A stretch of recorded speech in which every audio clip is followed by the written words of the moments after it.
है अगर गुरुवर का सानिध्य पाना तो विद्यासागर.गुरु पर जरूर आना। ओम नमः सिद्धेभ्यः। ओम नमः सिद्धेभ्यः। अहिंसा परमो धर्म की, आचार्य गुरुवर श्री कुंद कुंद भगवान की, आचार्य गुरुवर श्री ज्ञान सागर मुनि महाराज की,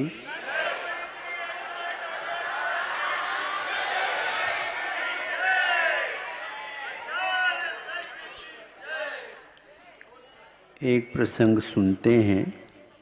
वह आपके सामने कहा जा रहा कि कृष्ण जी बैठे हैं और प्रसन्नता का वातावरण है।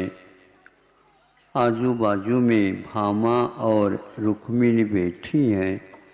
भामा का मतलब सत्यभामा। हाँ, सत्यभामा को सत्य न बोल करके भामा भी बोला जाता है। और एक तरफ रुक्मिणी है और बैठे बैठे तांबुल का भी प्रयोग करना था, वो कर रहे हैं। तो कृष्ण जी ने वह तांबुल बना करके देना था। तो उस समय सुपारी वगैरह चूर करते हैं ना, उसको क्या बोलते हैं? सरोतिया। अच्छा, दक्षिण में उसको अड़तुक बोलते हैं, अड़तुक। ऐसे उसको काटा जाता है, फोड़ा जाता है। ऐसे था तो वो परीक्षा का ही समय, ऐसा समझ लो। उन्होंने उसको सुपारी को तोड़ते समय उस चाकू के माध्यम से किया, तो चला करके किया था, कैसे किया था पता नहीं, उसमें लिखा नहीं गया। लेकिन फिर भी वह धार उसके उंगली में चली गई। फिर क्या कहना था कि खून बहने लगा। दोनों ने देखा, भामा ने भी देखा, रुक्मिणी ने भी देखा। तो वो एकदम विचलित हो गए। तो ये लाओ वो लाओ, ये लाओ वो लाओ, कपड़ा ले, तो करते हुए भामा भाग गई। रुक्मिणी सोचे कहाँ जाना है, एकदम कहाँ से मिलेगा। उसी समय उसने अपने अच्छी मतलब गुणवत्तापूर्ण साड़ी थी हथकरघा की और उसको उन्होंने पल्ला को फाड़ दिया और एकदम उसको निकाल करके बांध दिया और रक्त बंद हो गया। फिर बाद में आ गई भामा दूसरी लेकर के, तब तक वह काम हो गया था।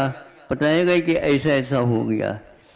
अब यहाँ पर देखना यह है, दोनों पत्नियां हैं, दोनों पत्नियां हैं, लेकिन प्रायः करके विषय और कषायों की जो सामग्री रहती है वही मुख्यता रहती है।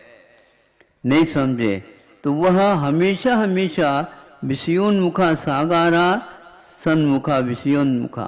तो सागार जो होते हैं वो हमेशा हमसे विषयों के सम्मुख ही रहते हैं, वे उससे कभी उन्मुख नहीं रहते, विमुख नहीं रहते। ये कहने का तात्पर्य था। विषय और कषायों को छोड़ने के उपरांत जो संकल्प रहता है या भाव रहता है, उसमें वह भोगने के भाव आते ही नहीं, किंतु वह तपस्या के लिए भोजन कर रहे हैं या भोजन और विलासता के लिए कर रहे हैं, ये प्रश्न हमेशा हमेशा उठता है। किंतु जिन्होंने त्याग किया है, वो त्याग किया है, उसको सेवन यदि करना आवत होता तो उस अपेक्षा से नहीं करेगा वो। तो विषयों का त्याग किया, आहार का त्याग तो नहीं किया।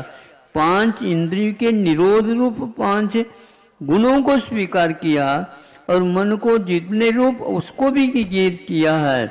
तो वह मुनियों के सामने पंचेंद्र के विषय होते हुए भी विषयों की पुष्टि के लिए नहीं करेंगे इनका सेवन। यह जो दृष्टि है, यह दृष्टि ही प्रत्याख्यान जो संयम को धारण करने में सक्षम हो जाता है। किंतु उससे नीचे जो कोई भी व्यक्ति है वो त्यागेगा अवश्य, त्यागते हुए भी उसके विषय उसके छूट नहीं सकते। अच्छे बनाएगा, अच्छे समय पर करेगा, भले दान दे करके करेगा, लेकिन यथेष्ट जिसको बोलते हैं, इच्छा के अनुसार, इष्ट के अनुसार ही उसका अतिक्रमण वह नहीं कर सकता।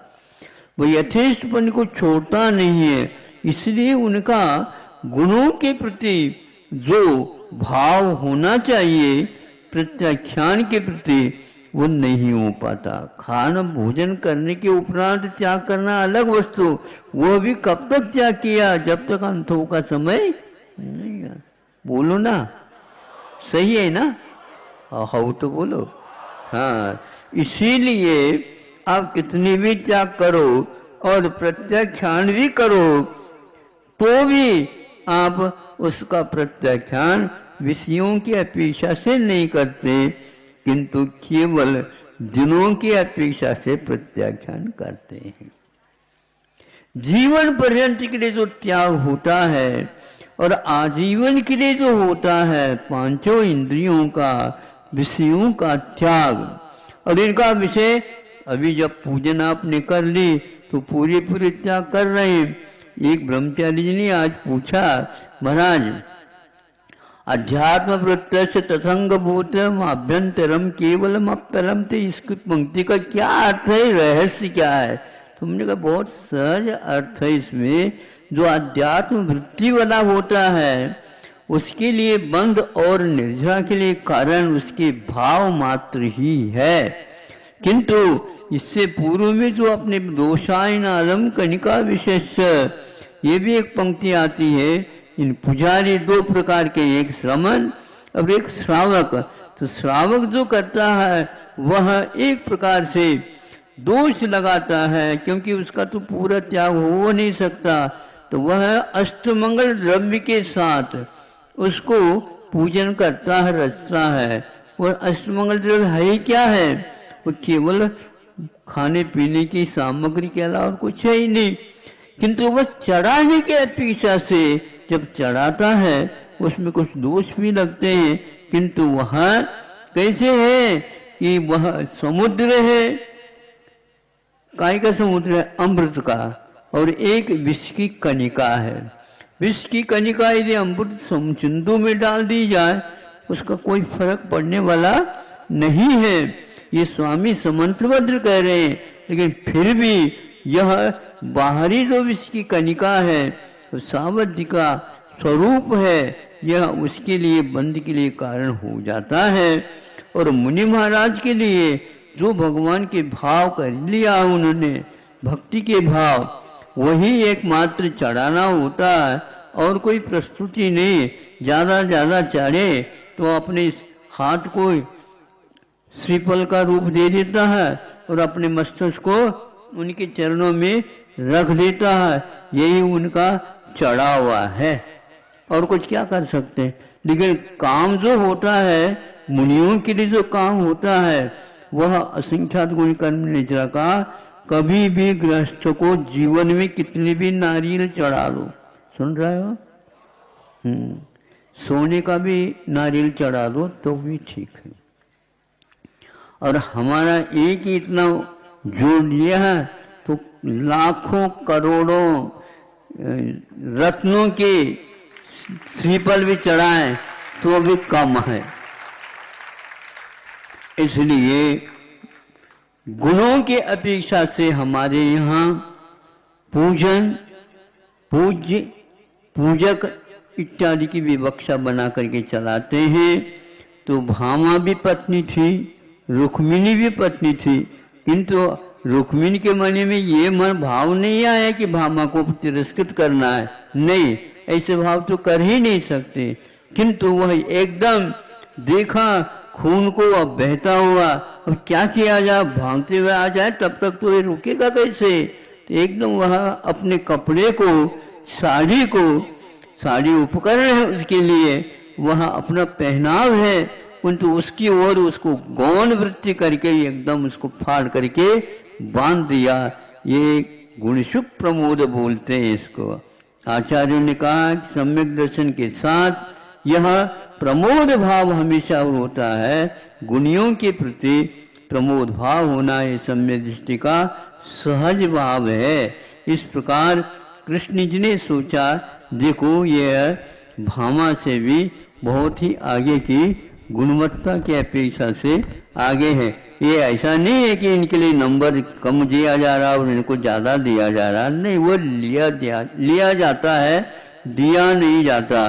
सहज रूप से आप लोगों की वृत्ति हमेशा हमेशा गुणों की उपासना की ओर हो, यही एकमात्र सम्यक दर्शन की पुष्टि मानी जाती है। अहिंसा परमो धर्म की जय।